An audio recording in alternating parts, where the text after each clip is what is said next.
Hey guys, good morning. Myself Rahul from Lucknow. Welcome to my YouTube channel. मेरे साथ मेरी student है। Hello ma'am, good morning.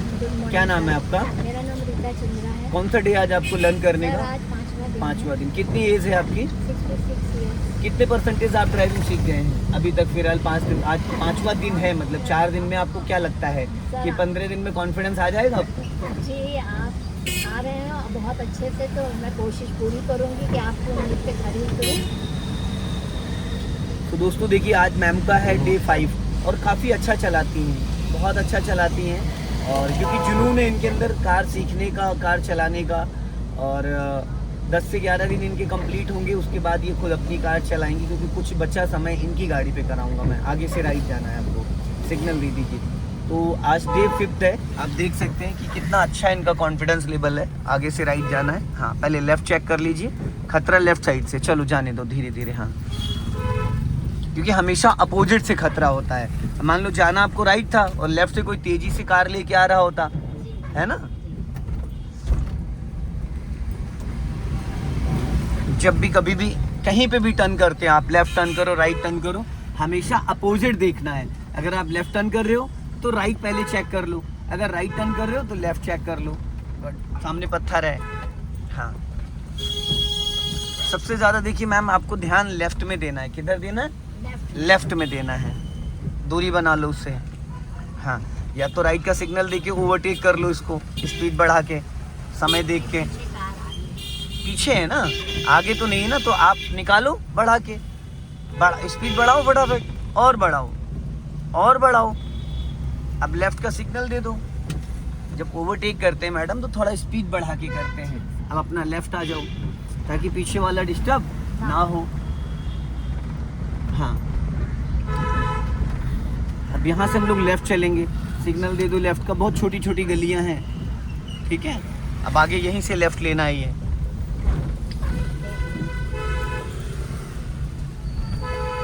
चलो जाने दो। हाँ, गुड।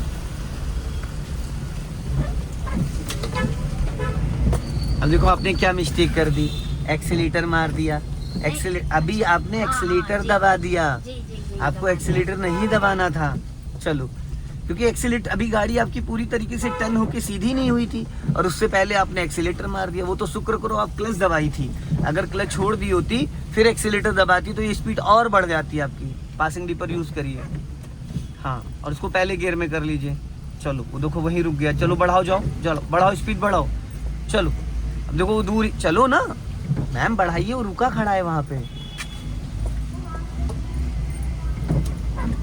जब अगले ने जगह आपको दे दी है तो आपको बढ़ा के निकालना चाहिए, ठीक है। अब आप राइट का सिग्नल दे दो तो समझदार आदमी है इसलिए रुक गया, नहीं तो लोग रुकते नहीं है। यहीं से राइट जाना है। हाँ, कितनी देर तक उस इंसान ने आपका वेट किया। अब देखो राइट वाला पैर कहाँ रखे हो और कहाँ होना चाहिए। यही कमी है आपके अंदर एक, कि आप एक्सीलेटर पे ज्यादा भागने लग रहे हो। एक्सीलेटर की कोई नीड ही नहीं है। यहाँ से राइट जाना है स्लो करके। हाँ, हर जगह में एक्सीलेटर की जरूरत नहीं होती है। फिर देखो एक्सीलेटर पे ले गई पैर। आप हर टर्निंग पे पैर एक्सीलेटर पे लेके चली जा रही है, हर टर्निंग पे, जो कि आपका पैर एक्सीलेटर पे नहीं होना चाहिए। ये एक्सीडेंट के तो चांसेस हैं। मान लो अभी सडन आपके सामने कोई अचानक आ जाए तो आप क्या करेंगे? आप ब्रेक लगाएंगे ना, लेकिन आपका पैर कहाँ है? तो क्या दबेगा? एक्सीलेटर दब जाएगा सर। तो फिर गाड़ी हमें रोकनी थी ब्रेक लगा के और हमने दबा दिया एक्सीलेटर, तो नुकसान हो जाएगा ना। चलो कोई नहीं, अभी बढ़ा लो स्पीड, जाओ। आगे से लेफ्ट जाना है। चलो चलो, जाने दो जाने दो। हाँ,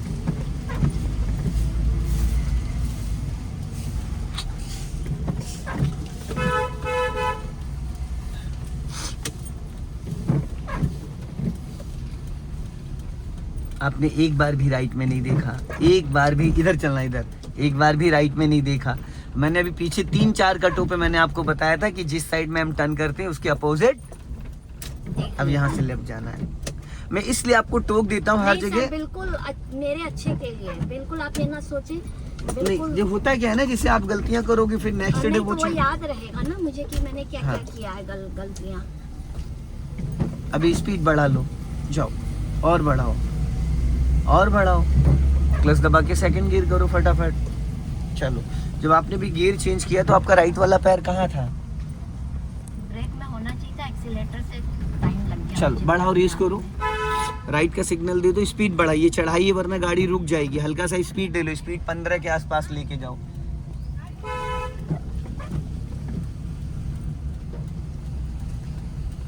चलो चलो चलो चलो, टर्न करो राइट, बंद हो जाएगी गाड़ी। आपने गड़बड़ कर दिया, यहाँ पे गड़बड़ कर दिया मैडम। सॉरी कहने से थोड़ी काम चलेगा, आपने यहाँ गड़बड़ कर दिया। आपने दूसरे गियर में एकदम गाड़ी को 0 पे ले आई। अब अगर आप जो गियर बदल रही थी, तीसरा गियर डाल दिया आपने। गाड़ी पीछे जा रही है मैम आपकी। आप हिली एरिया पे खड़े हैं ना, नहीं स्टार्ट हो रही है, स्टार्ट ही नहीं हो रही गाड़ी। अच्छा ये बताइए, एक सेकंड रुक जाइए। इसको 20 बार न्यूट्रल करना, हाँ हटाइए 1 मिनट। इसको 20 बार न्यूट्रल करना क्या जरूरी है? नहीं सर। आपको कौन सी गियर में जाना है? First gear. तो आप इसको बार बार क्यों न्यूट्रल करके फर्स्ट लगा रही हैं? बार बार न्यूट्रल कर रही हैं, फर्स्ट लगा रही हैं। जब ऑलरेडी आपने इसको फर्स्ट में लगा दिया है तो इसको न्यूट्रल करने का क्या रीजन है कोई? नहीं। फिर आपने फर्स्ट में जाना है, जी। फर्स्ट में ही गाड़ी है, क्लच दबा के इंजन ऑन कर लीजिए। इसको बार बार न्यूट्रल क्यों करना? बार बार गियर क्यों चेंज करना? गियर तब चेंज करना जब ये 3rd में हो, 4th में हो, 5th में हो, रिवर्स में हो। जी सर। ठीक है, चलो अभी हल्का एक्सेलेटर लेके जाओ।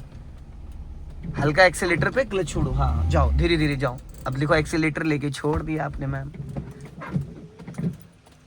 एक्सेलेटर आपको हल्का सा लेके रखना था। चलो स्टार्ट कर लो, जाओ चलो, जाओ जाओ, धीरे धीरे जाओ, चलो हाँ चलो चलो चलो। आप तलवे से क्लच दबाइए मैम। मैंने आपको ले सीधी करो, सीधी। मैंने कल आपको बोला था ना कि तलवे से क्लच नहीं दबाया जाता है। चलो बढ़ाओ स्पीड, चलो चलो चलो, लेफ्ट आ जाओ, लेफ्ट। अगर आप तलवे से क्लच दबाओगे तो आपकी इतनी हाइट तो है नहीं कि आप उसको दबा पाओगे, है ना? जी। आपकी हाइट कितनी है? मेरी तो कम है, 4 फीट 8 इंच होगी। हाँ 4'8" है ना, हाइट कम है, फिर भी आप अच्छा चला रही, नो डाउट। यहाँ से लेफ्ट चलना है 4'8" होने के बाद भी। तो मेरे कहने का मतलब है, जब आपकी हाइट कम, उसके बाद आप पैर ऊपर खिसकाओगे तो आपको दिक्कत आएगी। चलो धीरे धीरे लेफ्ट, जाने दो, धीरे धीरे टर्न करो। हाँ अभी मैडम देखो आगे घुसी थी। चलो टर्न करो, जाओ टर्न करो, बंद हो गई। फिर आप एक्सीलेटर वो कर रही ना, इसलिए बंद हो जा रही। स्टार्ट करो, हल्का एक्सीलेटर ले लो मैम। चलो क्लच छोड़ो, जाओ रेस करो। पीछे आप रेस ही नहीं ले रही हो मैम, ज्यादा ना ले जाओ। इधर मुंह पड़ी ना, बल्ली उल्ली पड़ी, शटरिंग का सामान। चलने दो, धीरे धीरे आगे जाने दो। अभी मैम अभी मत टर्न करो, और इधर नहीं, इधर पत्थर पे चढ़ जाएगी। अब देखो ब्रेक लगा रही है आप बिना बात के, है टर्न करिए। अब यहाँ पे अच्छा ब्रेक लगाने की कोई जरूरत थी? सिग्नल दो, हाँ ये देखिए। आपने देना कलर, जहाँ से लेफ्ट सिग्नल। आप ना मीटर में देखा करिए कि आपने जो सिग्नल दिया वो हुआ है या नहीं हुआ है। आप सिग्नल दे देती, सिग्नल होता ही नहीं है। जी सर, जी सर। ठीक। वो दिखना चाहिए ना, तभी पता लगा आपने सिग्नल दिया, सिग्नल ऑन ही नहीं हुआ है। आपको तो लगेगा मैंने सिग्नल दे दिया। चलो हल्का सा एक्सीलेटर लो, चलो जाने दो, हाँ चलो बड़ा और रेस करो हल्का। अभी झटके क्यों आ रहे हैं पता है? क्योंकि आप एक्सीलेटर मेंटेन करके नहीं रख रही हैं। हल्का सा आपको एक्सीलेटर मेंटेन करके रखना 5% के आसपास, तो ये जो जर्क आ रहा है ये नहीं आएगा। ठीक सर। अभी स्पीड बढ़ाइए और बढ़ाइए। अब क्लच दबा के सेकंड गियर करिए, राइट का सिग्नल दे दीजिए, यहीं से राइट जाना है। और क्लच इतनी देर तक दबा के नहीं रखा जाता है। अब यहाँ पे पूरा क्लच ले लो, हाँ बस, ब्रेक नहीं लेना। अब टर्न करो, हाफ क्लच छोड़ के काटो, सीधी करो। अब राइट वाला पैर आपका कहाँ होना चाहिए था? ब्रेक। पर कहाँ रखा था आपने? यहाँ से लेफ्ट जाना है। ये कंफ्यूजन हो रहा है, समझ रहे हैं? हमें ब्रेक लेना ना लेना अलग चीज है, पर हमारा पैर होना जरूरी है। अगर ब्रेक पे पैर होगा तो हम टाइम पे क्लच दबा के ब्रेक ले लेंगे। अगर टाइम पे हमारा पैर ब्रेक पे नहीं तो हम क्लच तो दबाएंगे, पर ब्रेक की जगह एक्सीलेटर दब जाएगा। और अगर क्लच नहीं दबाया और गलती से एक्सीलेटर दब गया तो गाड़ी डिसबैलेंस हो जाएगी। अब हम लोग यहाँ से राइट टर्न करेंगे, सिग्नल दे दो राइट का। अपना लेफ्ट दबा के राइट जाना है, हाँ लॉन्ग हॉर्न प्रेस करो, हाँ बस यहीं से राइट जाना है, चलने दो। फिर आपने पूरा क्लच दबा लिया मैम। मैंने आपको बोला है एक बात कि आप जब भी पूरा क्लच दबाओ गाड़ी अगर आपकी रनिंग में तो पूरा क्लच दबाने के 2 सेकंड बाद हाफ क्लच तुरंत रिलीज कर दो। ठीक। आप उसको दबाए रहते तो गाड़ी चलेगी कैसे फिर? जी सर। यहीं से राइट जाना। फिर गाड़ी का इंजन पूरी तरीके से फिर ब्रेक लगा दिया आपने, नहीं लगाया आपने मैम 10% हाँ, जी ब्रेक। सर, जी सर। तो दोस्तों इस वीडियो को ज़्यादा से ज़्यादा शेयर करें, कमेंट में ज़रूर बताएं। जय हिंद, वंदे मातरम।